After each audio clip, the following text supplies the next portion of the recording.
Thank you, Mr. Chairman. Today, this committee gathers to consider the majority's budget views and estimates for fiscal year 2016. Mr. Chairman, most economists will tell you that at present, the American economy is experiencing a period of robust growth.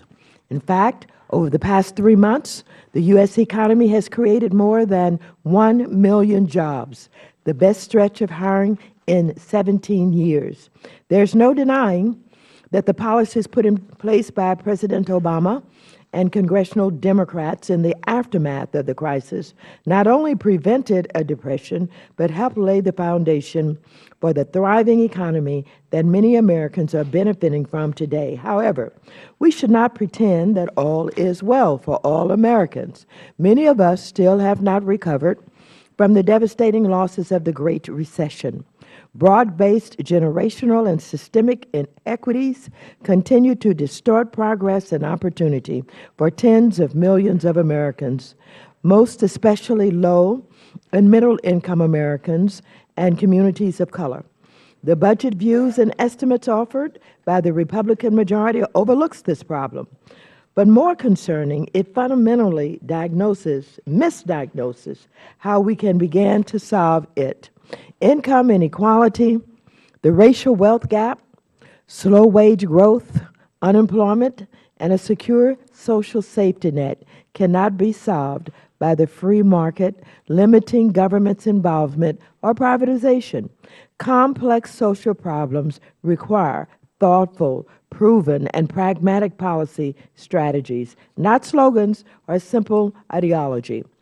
The recession wiped out 2 decades of growth in family wealth and income.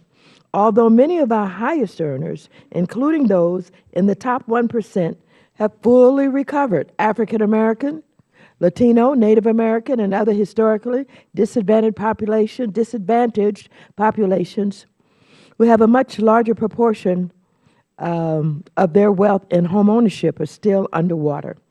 The racial wealth gap is widening. According to the Federal Reserve Bank of St. Louis, the average wealth level for whites is $134,000 as compared to $91,000 for Asians, and astonishingly, only $14,000 for Latinos and $11,000 for African Americans. These appalling numbers only get worse upon deeper analysis. Even though only 1 in 9 whites has less than $1,000 in assets, that ratio is 1 in 4 for Latinos and 1 in every 3 for African Americans. What's more is that between 1989 and 2013, the share of net worth for the top third of the U.S. population increased from 47% to 67% of overall wealth in the country. Meanwhile, during that same span, the bottom 2/3 of the population saw their percentage decrease from 55% to 33%. A rising tide does not lift all boats. Too often, only the wealthiest among us, and not the workers themselves, benefit from the tremendous gains in productivity we've seen in recent decades. And despite Republicans' claims to the contrary, a free market run wild cannot solve those grossly uneven and unstable social disparities.